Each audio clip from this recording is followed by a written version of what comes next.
Hey, and welcome to the Wrap Up Live. This is the official Raptors Republic live post-game show and podcast where we recap and we have some fun talking about the latest Raptors game you just watched.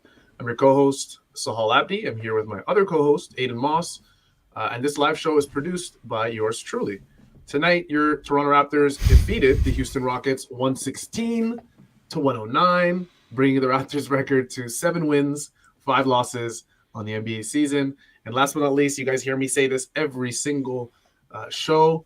If you guys love the Toronto Raptors, do us hardworking individuals at Raptors Republic a favor and subscribe to the Raptors Republic YouTube and the Rapcast podcast channel wherever you're watching or listening. Aiden, this was a tight game. No Pascal Siakam, right? We're going to get into some of the in-game injuries that happened as well. The Houston Rockets came to town. 2-9 record now, 2-10. The Raptors are now, again, like I said, sitting on a 7-5 record. They went with the same starting lineup: Fred VanVleet, Gary Trent Jr., OG, Scottie, and Koloko. And the Rockets are a bunch of young kids. I guess still trying to figure it out. They're still at that beginning phase of trying to turn things around, turning their recent high picks into Jalen Green and Jabari Smith Jr. This was a game that the Toronto Raptors needed to win, and they did win, coming off a Monday night loss to Chicago, where the Raptors shot 32% from three, only 97 points.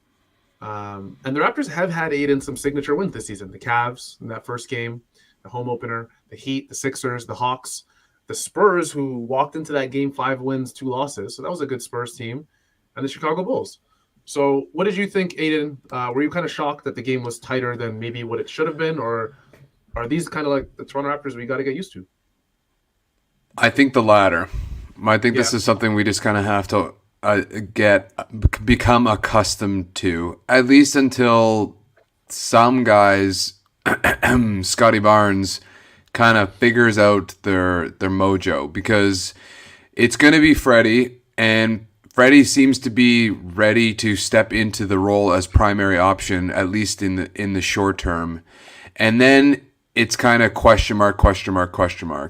If it's going to be OG like this, then, moving forward, we can anticipate close games and potentially a couple of W's, because if OG is playing like that and then you have Gary and or Scottie step in, we're going to win some games. Like, those two were a fearsome duo tonight. They were doing it at both ends, and they just kind of willed this team to a win. But I'm not so sure that OG is going to shoot like that every night, and he's going to look so crisp and tight as he did. I think he was 10 for 20, I want to say. Yeah, 10 for 20, 4 for 9 from 3. He didn't get a lot of calls, to be fair, but I mean, that's kind of neither here nor there. He doesn't put himself in the best positions to get calls. But yeah, I wasn't surprised that this was tight. I also said in the preview today that the Raptors love to play in the realm of chaos, and the thing with chaos is you don't always get to control it, and Houston also kind of thrives in that environment, and you could see it, particularly in the fourth quarter. Like, Tari Eason was just everywhere for a while. So yeah, the Raptors play with fire when they create chaos. Yeah, for sure. And like I said, this was a Houston Rockets team that struggled going into this game a lot. I mean, they just don't have the talent required to kind of go up against some of the Eastern Conference's best, which is where the Toronto Raptors are at least trying to head. It's tough. Now they're hobbled. I mean, now you're down Pascal Siakam, and we're going to get into, obviously, the Precious Achiuwa injury later. But from the Rockets side, they were coming off their first road victory of the season. They were one of, I think it was 4 winless teams on the road this season. Before that game, it was Orlando Magic, Detroit Pistons, the LA Lakers, who, Aiden, I know this is a Raptors podcast, but the Lakers are just it's tough. It's tough in La La Land. Give it to me. I love watching them crumble. Crash and burn. It's tough. It's tough watching what's going on with the Lakers. And then there was the Rockets, but the Rockets did come out with the that road win. Unfortunately, the Lakers, Orlando, and Detroit, as of now, I believe, still don't have that road win. But it's like, I mean, this is a game, regardless of you having your superstar in Pascal Siakam or not, you needed guys to step up. You needed Fred VanVleet, who's been giving you tons of volume scoring. Now he's at 89 points in the last 3 games. Wow. He was at 57 in the 2 games prior to this. So combined. So it's tough. And then obviously, like you said, you need OG and Anunoby to step up. It's tough to see what's going on with Scottie Barnes. I've seen it, and I talked to Oren about it on Monday night. Oren gave him a little bit of leeway. Oren did. So I asked Oren essentially what he thought what the issue was, and he felt like people were being a little bit too critical of Scottie Barnes, and they need to step back and realize that the kid is a kid, right? So the expectations may just be too high for Scottie. We can't expect him to come in and be the Raptors' best or second best player on a nightly basis, especially considering that Scottie's given very difficult tasks defensively. A lot of times he's guarding the point guard. He's guarding the best wing on the other side. He's, bringing the ball up. It takes a lot. Scottie Barnes' role is already large. So it did bring, some perspective to the discussion, which was cool. But it's still, for me, I think Scottie Barnes is still at a place for me where I can see him doing more. And that may be me just overrating him a little bit, Aiden.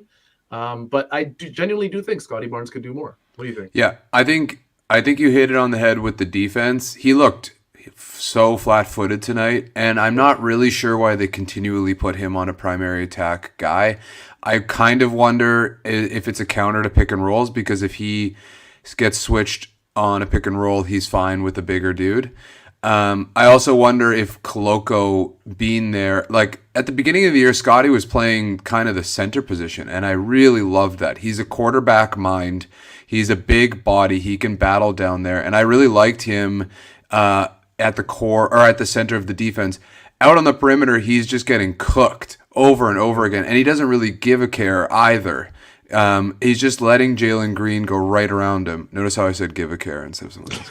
I like that. He's letting Jalen Green just blow right by him. And I have said this before, Scottie seems to be a victim of his own intensity, right? Like, if he can't get himself fired up, he just kind of checks out a little bit. And you saw that in a couple of the post-ups. He missed a gimme right off the bat, and then the second play he posts up again, which they should be doing over and over. They should be spamming that post, because each rocket forward was just like waiting for him to go where he wanted to go. And then on the second one, he had another easy little floater or hook shot, and he dished it off, and I think it was a turnover or a botched play. So when Scottie kind of has a couple of down plays, it just kind of self-fulfills itself further and further until something kind of jump starts him out of it. And tonight that just didn't really happen. He never really got himself going. And I do wonder if his foot's bothering him a little bit too. That might be part of it. But man, he is a kid, but you're also a professional, and there are lots of pressure on you. And I think maybe this is a good segue to the veterans, but you got to come into these games and you've got to motivate yourself, whether you're playing poorly or you're hungover or whatever the case may be. And Scottie seems to struggle with that. Yeah, for sure. On the positive side, we do have Freddie and OG, who, like I said, came away with pretty big games. Freddie tonight with, he just absolutely filled up the box. What a line. Yeah, 32 points, 4 assists, 3 rebounds, and 4 steals for the Raptors tonight. He led them, and OG said it in that, post-game interview as well. Fred's doing a great job leading this team. He's the guy that gets everybody in their spots, literally, to quote OG himself. And Fred, people will look at it and say, well, he shot 12 for 26. That's under 50%. Well, to be quite honest, if he's going to give you, 4, 4, 4, right, and a block, and I don't know how Fred just keeps getting away with these games where he gets 1 or 2 or sometimes 3 blocks. I don't see how a guard that small should be doing that often. He's strip king. I think they're giving him those strip blocks. I don't know if you remember a couple of years ago, he beefed with the statisticians because he wasn't getting awarded those blocks on the strips. Yeah, and it's tough. He's so good for from an offensive standpoint. He's so good at finding his spots, and then defensively, he's really good at when guys are going up with the ball. You're right. It does look like almost like a steal. It's like a strip steal. But a lot of times when that's a shot attempt, that counts as a block, which is why Fred keeps getting away with these. But yeah, fantastic game from him overall. Absolutely fantastic. 44% from 3 too. Yeah, I mean, he hit 7 threes tonight, 16 attempts. If he's going to hit 7 of them, the Raptors will take that every single night. Yeah. Very, very good game from Fred VanVleet. Maybe you would like to see him, if you really, really nitpick Aiden, you'd like to see him get to the line a little bit more than one time. But I won't nitpick. On a 32-point game, I'll never nitpick with Fred. And then sorry to interrupt, but on the note of free throws, guess who had the most attempts tonight? I don't know. Delano Banton. Oh, wow. He's 4 for 6. Yeah, which highlights two things. One, we're really not getting at the rim at any critical rate, or we're not getting calls, or both. And two, that Banton had a really nice night. Yeah, I mean, Delano did finish with a positive in this game, and I think it's encouraging that Nick Nurse is sticking with him over and over and over again. I don't think Nick Nurse, if this were last season in his rookie year, Aiden, Delano probably would have been out of the rotation by now. I mean, it would have just, Nick Nurse has very little patience for young players that struggle, right? There's not much patience there, especially if they're rookies. Delano's being given that chance to blossom and to make mistakes and to go out there. And I know people will harp on things like, hey, he can't hit that open shot when the Raptors need him to, or you know what I mean? He's not great in the half court like Fred and some of the other starters and Chris Boucher and some of the other guys. But I'm okay with this. It's the beginning of the year. The Raptors are suffering from now multiple injuries, right? We're 12 games in. They've already missed Fred for a chunk of games. They're going to miss Pascal for a chunk of games. And we have to see what happens with Precious Achiuwa, who was unfortunately injured in the game as well. It's just another rough night for Precious. I feel awful for him. He took a hard fall. It was a driving kick play under the rim, and then got up really slow, immediately began limping to the bench, carried to the locker room, which is never a good sign, Aiden. And then we get the update that Precious is out with he wouldn't return with an ankle injury. Good. I'm glad it's an ankle. I was worried because it looked kind of non-contacty. I was worried it was like a foot fracture or something, but hopefully he just he rolled it very weirdly. It almost went inwards as opposed to outwards, which you typically see. On the Banton thing, just quickly, I wrote about this last week. If you look at the minutes that are divvied up between Flynn and Banton, they're just so erratic. And it's typically one guy gets the first half, the other guy gets the second half. They don't get much time to really get get the jitters out and get flow. And tonight was one of the first times that Nurse let Banton run for an extended period of time, and you saw him get more comfortable. Especially with these young guys, like you're saying, you need to see a positive play to kind of boost your confidence, boost you at both ends. It's rare that you can get a guy that has just the self-confidence to walk out there and do whatever the F he needs to do. And so you need to give him time to make mistakes, but then also do positive play so that he can find some flow. And I feel like tonight Banton truly got that. And credit to Nurse for finally giving him the opportunity to do that. Yeah, credit to Nurse. Like I said, I think it's encouraging to watch from a viewer's perspective to see the coach allow players to make mistakes. Especially, you could consider any NBA game a crucial game. You really can. Yeah. Especially nowadays. The Raptors. I know, and the Raptors are again only 12 games in, suffering from a ton of injuries. I mean, some of them, I guess. It's too early to really say freak or. Maybe Pascal got overworked or whatever it was with that groin injury. It did look like a freak injury, and a lot of times groin injuries, all it takes is just an awkward landing or an awkward split of the legs, and that's it. Right? There goes your groin. I think 2 days later, there was 2 slips in the same arena, Hardaway and Christian Wood. There seems to be something going on with that floor. But on the note of Precious, also, he has had a hard, start to the season. I do think though, he seems to be suffering from confidence issues too. But I do think tonight, he was getting where he wanted to go. And he had a couple of nice plays. He had that drive where he was kind of controlled and then he dished it off. Like, it seems to be with all these Raptor guys, like their body control is like a big thing that they need to work on. And Pascal has demonstrated that over the course of time, how that evolves. But I feel like Precious can look at that and find the positives in the fact that he is getting where he needs to go. He's just not finishing. Like, and he looks like the Precious of old, where he's flipping these shots up and he knows that they're not going in, you know? Yeah. So there were some positives, and then that's just an unfortunate injury. Yeah, I have a question. So that's a I mean, that's a good segue to my question, because now, like I said, you have SIAKAM and Precious Achiuwa both out with injury. The Raptors, I'm not 100% sure if their front court can sustain two injuries to key guys like this. Now, my question to you, Aiden, is the Raptors front court deep enough to withstand this against better teams than the Rockets? And I know the next two games, I believe one of them's against OKC In Indiana. and I think it's Indiana, and then they also have Detroit coming up soon as well. Yeah. Can the Raptors sustain injuries like this? Can they, especially with teams that are better than with all due respect to Houston Rockets fans, than the 2-10 Houston Rockets? Can they play, a full game of basketball and rely on guys like Otto Porter, who also had a good game? Chris Boucher. Great segue. Yeah. I mean, let me answer your question with a question. Who had the best plus minus tonight? You know what's funny? We talked about this just before, and I was in shock. And Thaddeus Young finished with a plus 20 in this game, which is the highest of both Rockets players and Toronto Raptors players. Didn't score a point. Didn't score a point. That was probably the most shocking part. Thaddeus Young had the highest plus minus at a plus 20, and he had 0 points, but he did have 8 rebounds, did have a couple assists, did have a steal and a block. So he was, out there contributing.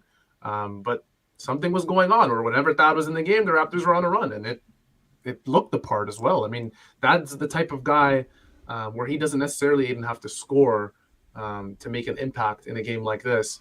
Can Thad Young, can Otto Porter, can these guys pick up the pieces? Chris Boucher, can they pick up the pieces? And possibly, who knows, Aiden, maybe a guy like Juancho Hernan-Gomez as well. Well, so I think our defense has been suffering because we are underestimating the loss of Pascal in our, like, in the central, like, core of our defense. And I think Precious also played a important part in our defensive core when he was on the floor. Like, he is an awesome defender. That being said, his minutes have been all over the place. I think Thaddeus Young, and who's the MFer who called me out earlier this year about Thaddeus being washed, because I can now bask in the glory of Thaddeus kind of shaking off the rust and looking a little bit better.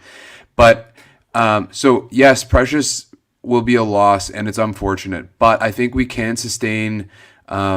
We have enough depth to sustain his and Pascal's loss, and both of the vets, Otto and Thad, we'll just get to both of them, demonstrated tonight why we are actually a little bit deeper than we think and why we did need a veteran presence. Because the first quarter was flat. It was like no one was trying hard. Everybody seemed indifferent. It was that lack of professionalism that veterans bring. Sub in Otto Porter and Thaddeus Young, and it's just, they buoy this team in a lot of intangible and small ways, but enough to kind of bring life back into our team. And so I think Thaddeus Young's not always going to have great games. There's certain teams where he kind of suffers being a little bit slower and smaller, particularly rim protection. We saw that even tonight when Koloko was out, that our rim protection suffers. But ultimately, I do think that him and Porter are enough to kind of get us through this hump of not having Pascal and Precious. Yeah, I think so as well. Especially you're coming off of a win where Chris Boucher only played 13 minutes. This is his second game where he's played less than 15 minutes, consecutive game. And Chris Boucher is a guy that, Nick Nurse knows that he is one of, particularly Chris, he's one of the better, more consistent players off the bench. But also Chris, Nick's made it clear that if Chris doesn't play great, he's not going to be, guaranteed that 20 minutes, 22 minutes, 24 minutes off the bench, whatever it is for Chris, right? He only played 13 in this game. Precious, of course, left early. He finished with 12 minutes. But Otto Porter had a huge game for the Raptors. He played 23 minutes. He was 5 for 8 from the field, 2 for 5 from 3. He had 14 points, 6 rebounds. He had a crucial steal in this game as well. Otto was great. He was a positive in the plus minus as well. And this is great because, Aiden, we've been looking forward to seeing Otto Porter put up games like this. You know, he started off the season injured. He was sitting on the bench and then came in, you know, a couple of games ago. And we saw flashes of what Otto could bring, that ability to stretch the floor. People forget this is a career 40% three-point shooter. Otto's a great shooter, right? A guy who's super long with his wingspan, a guy who fits the Raptors' identity of playing that disruptive defensive basketball that leads to turnovers, right? And leads to opportunities on the break. So I think in in Otto's case, this is a great start for him to kind of prove to Nick Nurse that, hey, I'm another guy you could trust off the bench. It's not just Chris. It's not just, obviously Precious is out now. And now that Thad, it looks like the last couple of games, it looks like the rust is off, like you said. It's not just Thad, right? I can help out as well. So that was great to see. I mean, you see the banner. It says the Otto Porter game. He's every game he's played, he's done exactly what they thought he would do when they signed him. Right? He's hit the open shots. He's read the rotations best he can. He makes the right pass. He's just Mr. Consistent so far. And there hasn't really been a negative with him in the game, right? Like your ceiling's not going to get all that much higher with Otto Porter on the floor, but your floor is going to be much higher. Just having his presence and his awareness around. And yeah, I think, you know, Precious has not been, going back to the Precious question, because some guy lulled me and said, all right, man.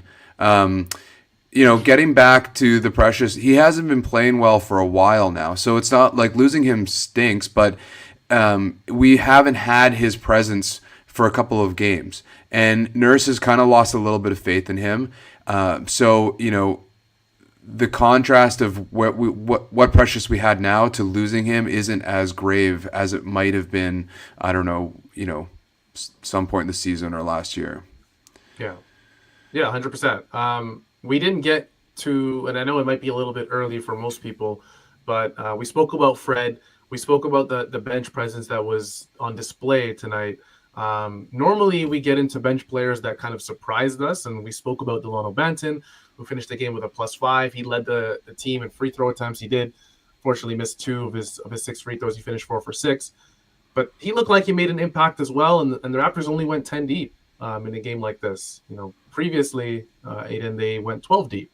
And I spoke to Oren, and we both came to a conclusion that Nick Nurse tried absolutely everything. He tried to find a spark in that Monday night game versus Chicago. And now in this game, you know, Malachi Flynn was a DNP. He played in the last game. Juancho Hernan Gomez played in the last game as well. He was a DNP. Not to kind of rehash what we spoke about last time, Aiden, with Malachi Flynn, but Oren made a very interesting point with Malachi. And I know I'm going to bring it up to you because I'm not 100% sure I agree with it just yet. But he essentially said that the best thing for the Raptors might just be to waive Malachi Flynn at this point. Now we're looking at another DNP. In the last game when he went 12, when the Nick Nurse went 12 deep, he only played 6 minutes. That was the least of all Raptors, right? In a blowout loss, right? Do you think that Malachi deserves a shot? You know, particularly because, you know, I know there's Jeff Doughton and Harper truthers out there, and people don't like that we focus on Malachi quite a bit. But are you in the same boat as Oren that you think it's just best for him to maybe find another opportunity? Because I'm not. You're not there yet? No, I'm. People are also, you know, touting Downton, which I'm not necessarily against. Although, like, you know, we have seen time and again successful summer league and G League players just kind of not do well in the NBA. So yeah. I don't think we need to get super excited about Downton yet. Although giving him a shot, I'm not opposed to. I think Flynn is capable. Like, Flynn, he's just missing his shots, but like his game, and he looks a little bit panicked. I talked about this as well when I was writing about Banton and Flynn minutes. Like, he knows that Nurse is breathing down his neck at all times. Like, he really has no room to fuck up. And that's just not fair to a young player. I think his skill set, like, if we gave him the time to breathe and take control of the game when he's on the floor, because sometimes, I think he's doing what he thinks best for the team, but not necessarily conducive to how he plays. I think if he could go out there the same way Banton seems to be a little bit easier in the flow of the game, he could succeed. We saw it very briefly last year for about a 4-game stretch when Freddie was out and Malachi was playing like a true NBA point guard. He was averaging like, I think, 14 and 5 or something, and then he hurt his hamstring and it all went. He's had some bad luck. He fractured his cheek. I think maybe people have been saying like his stint in Toronto might be over, but he's still an NBA player. That might be so, but I genuinely don't feel like he's ever had a true shot at succeeding on this team. Yeah, and the question is, will he get that shot? We'll see. If the injuries keep piling up, maybe he does. Yeah, maybe. Yeah, it'd have to be injuries. that would be the case for him.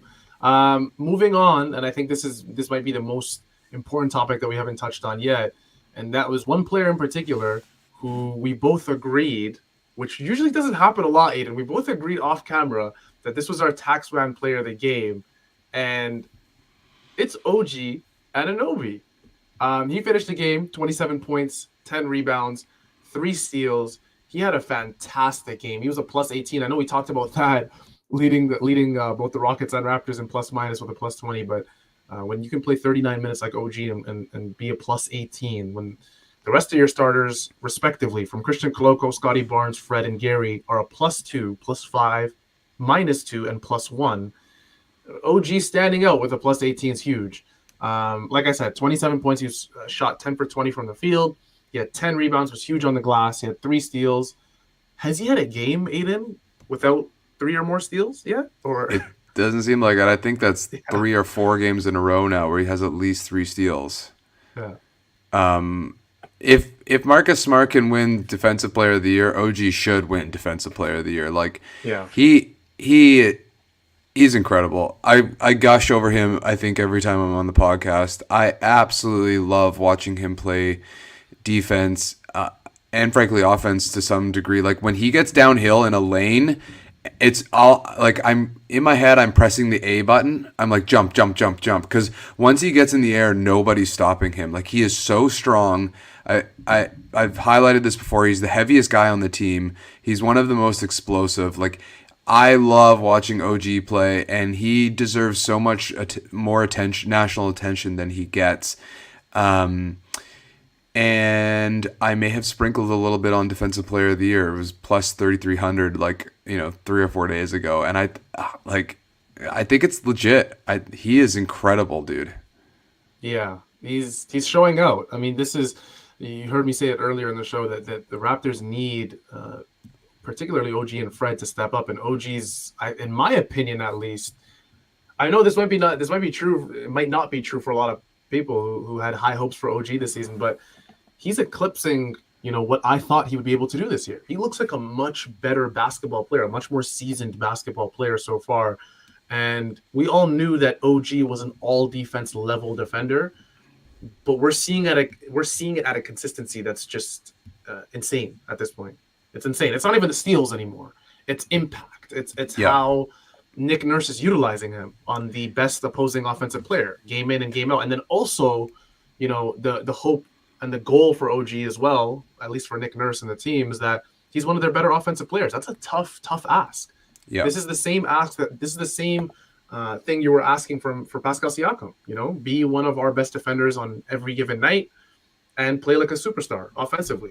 And OG's been carrying the load, so he is most definitely our Can-Am Tax man of the night. And Can-Am Tax is obviously brought to you from Raptors Republic. You can visit them at canamtax.com. That's CANAM tax.com. You can call them at 416-243-2912. If you are watching live, you can see to the top right portion of the screen, canamtax.com. And tax season's approaching, guys. You guys know the deal by now, especially if you are part of our Wrap Up Live family. OG Anunoby, Aiden, Big night. what do you think? I think that might be one of his best lines in his career. Yeah, fantastic. It's just like a legitimate line.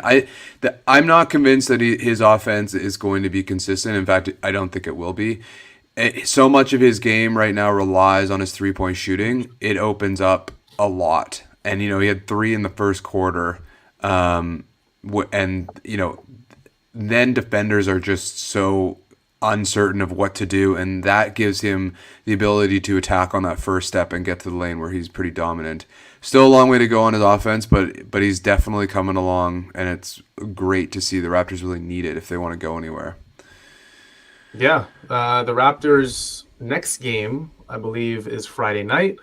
Side note, Aiden, when you were watching this game, is it just me or did you feel like this is just something that I struggle with watching Raptors games. Sometimes I feel like the referees get a little bit too into the game.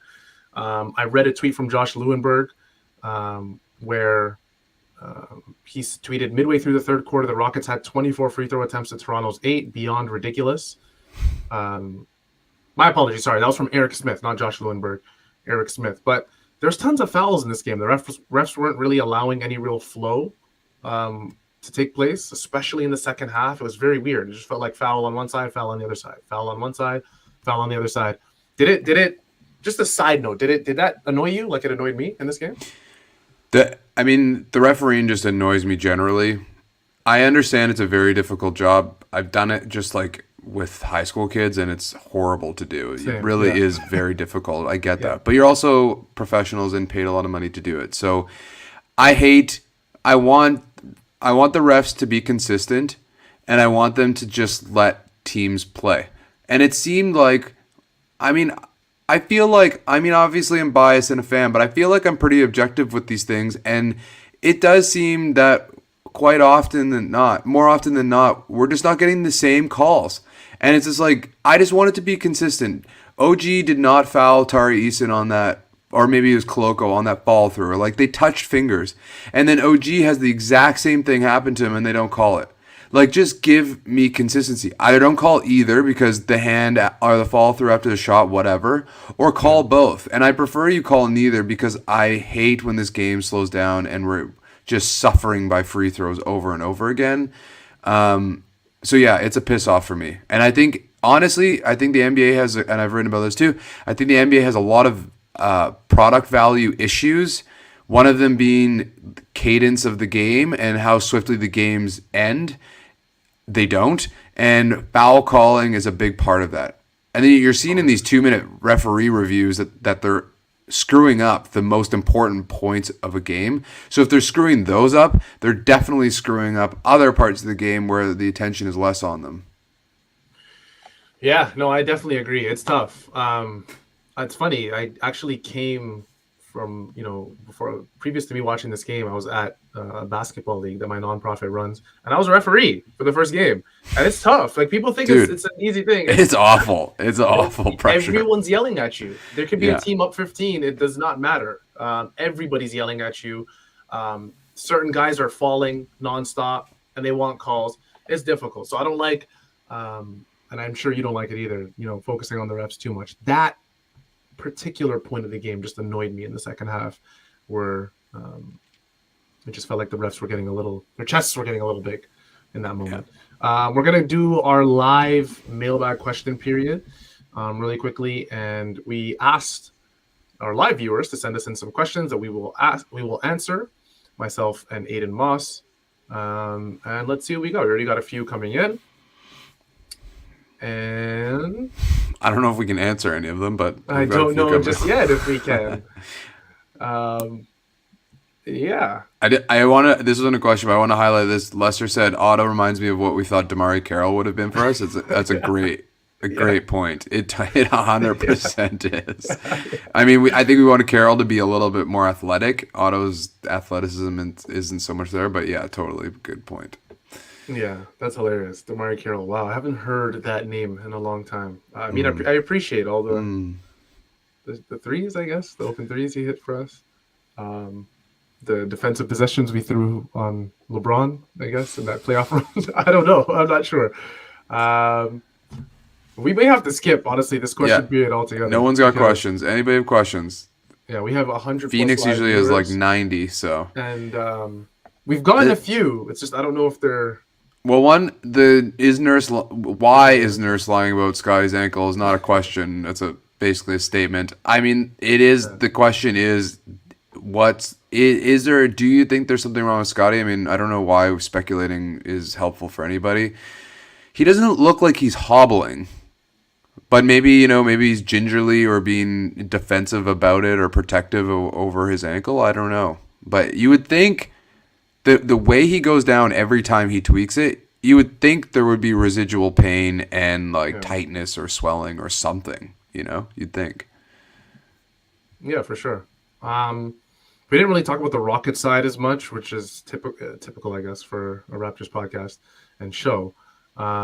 7 Houston players did finish the game in double digits, which is impressive. Aiden, you got to give the Houston Rockets some credit. I mean, from their side, facing, yes, this is a Raptors team that's a bit hobbled, but 7 players in double digits is quite a bit. They got good bench scoring from Tari Eason and Kenyon Martin Jr. Kenyon Martin Jr., a huge plus minus, since we've been mentioning everybody's plus minus in this show.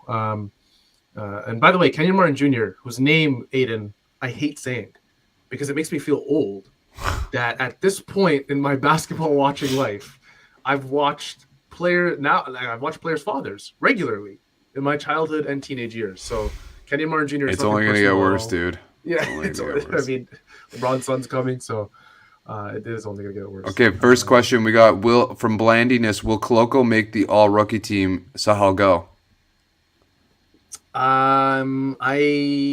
There's 2 teams, I believe, right? There's the rookie first team and second team. I believe he'll make the second team. Yeah. I think he has a good shot at making the second team. I think he's proved to Nick Nurse that he doesn't look totally out of place as a starter for the Raptors, which is huge to say.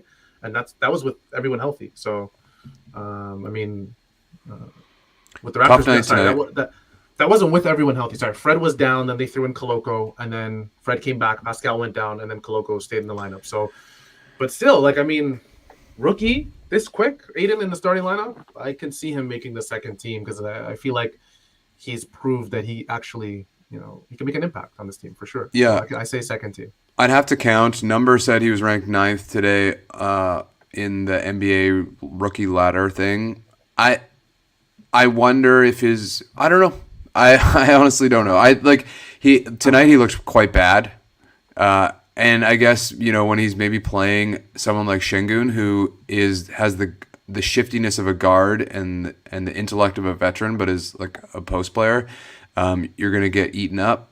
So it kind of maybe depends on how much time and the matchups he's going to get. But I'm going to say he's narrowly going to miss it, but I don't really care. I'm just happy to see that he is going to be an impactful part of this team. For sure, yeah. 100%. Christian Koloko, there's a lot of things I didn't expect from the Raptors this season. OG Anunoby taking off, becoming a defensive player of the year candidate. I mean, I said in the preseason that he would be an all defensive player, but defensive player of the year, being a candidate for that award is huge for him. Christian Koloko, Pascal Siakam, transitioning and elevating himself to superstar status. Ton of big things happening for the Raptors. The next question comes from Natalie V. She asks, how important is the plus minus stat? Good question. That is a great question. And I think with any surface level box score statistic, there's a lot of context that comes with it. A plus minus of a guy who's played 5 or 6 minutes, right, compared to an OG Anunoby who was a plus 18 and 39 minutes, played the majority of the game. I mean, plus minus is one of those things that I personally, it's tough to fully derive a single game from a plus minus. You can look at a plus minus statistic over a week, over a month, over a year, and really see that, this player is making an impact in a positive way for his team. Again, at a very surface level, but I really only love pointing it out for bench players who come in, because they're coming in with an opportunity to elevate their team. Usually when a team is down, you need that bench player to come be that spark plug, whether for the Raptors, it's Otto Porter or whoever it is, Precious Achiuwa, Thad Young. And for Thad Young, I mean, it stood out to us because being a plus 20 with 0 points scored. Remember, the plus minus depends crazy. on the scoring of your team. He had 0 points scored, which means he must have been doing something. And 28 positive. minutes. Yeah, exactly. He must have been doing something positive for the other 4 guys on the court. So I think you hit it. Yeah, you hit it perfectly. I think it's like the first level of like, oh, that's interesting, and then dig deeper to see like what's going on. You know, it's possible that you're on the floor when somebody goes on a heater and just like, okay. So yeah, great. That's Sahel nailed it totally. Yeah, let's do one more question, Aiden, before we wrap it up. Sure. You can pick. No, I picked the last 2. You go. All right, we got a couple starred here. Thank you, Aiden, for starring a couple of these. All good questions. So if you don't get really picked, ask them again. Nobody's asked us this from Andre. Well, this is going to be a question that's going to come hot all the time, I feel like. Yeah. And I promise you guys, when we do these live mailbag question periods, we will not answer the same questions over and over and over again. So, but Andre, I personally haven't seen this question yet this season. We did get it at times last season, but it is a great question. And Andre asks, should they, quote unquote, go for it with trades, or is this another internal development year for the Toronto Raptors? Aiden, what do you think? I hate to do this, but it depends. I mean, yeah, like it really does. You know, it depends what's going on at the top of the conference. It depends who's available and for how much. It depends what our record is. It depends how our team is playing. You know, I think there is a world where Pascal, OG, Scottie, and Freddie are playing at elite levels, and you take whatever else you got left and you go and find the guy that's going to put you over the top. Can you do that with just Gary and Precious and some picks? Maybe. Do I want to get rid of Precious or Gary? I don't want to trade Precious or Gary if I don't have to. But if you do find that person that's going to put you over the top, then I think you go for it in the circumstances that presents itself. But I think now is not the time. As we're standing currently, and yes, this is still another internal development year. Yeah, for sure. I think it's an internal development year, and it's also a wait and see year. Let's see what the Raptors have. Not necessarily wait and see what's out there, but internally, let's see what the Raptors have on this bench. And you see, Nick Nurse is already doing it. I already mentioned Delano Banton given extended opportunity and a consistent opportunity this season. Otto Porter Jr. is back from injury. He's been given a consistent bench role since he's been back. Thad Young has shaken off the rust. Chris Boucher started off super hot. He's in a little bit of a valley right now, but I mean, it is what it is. Precious Achiuwa went down with injury, so we'll see. Will someone else step up for the Raptors? We will see soon, hopefully. But that, unfortunately, guys, it's enough for us. It's Wednesday night. It's currently 10:48 p.m. Eastern time. Aiden, what time is it over there where you're at? It is 7:45. It's dinner time, and then it's right column time. There we go. We thank everybody for coming here tonight and joining us for another show of the wrap-up. But before you guys leave us tonight, we need you to subscribe to the Raptors Republic YouTube channel as well as our podcast channel. This was the wrap-up, your official Raptors Republic post-game live show where your Toronto Raptors defeated the Houston Rockets 116-109, bringing the Raptors record to 7 wins and 5 losses on the NBA season. We'll see you guys Friday night. I believe, is it OKC Friday night, Aiden? The OKC Thunder. So. Guess what? We get to watch our resident Canadian Shai Gilgeous-Alexander. That should be so much fun. Yo, don't forget Lou. Yeah, exactly. Lou Dort as well. Can never forget Lou, one of the best defenders in the game. That was it for myself, Sahal Abdi, and Aiden Moss. We'll see you guys on Friday night. It should be a fun one. The Canadians are coming to town. Take care. Ciao.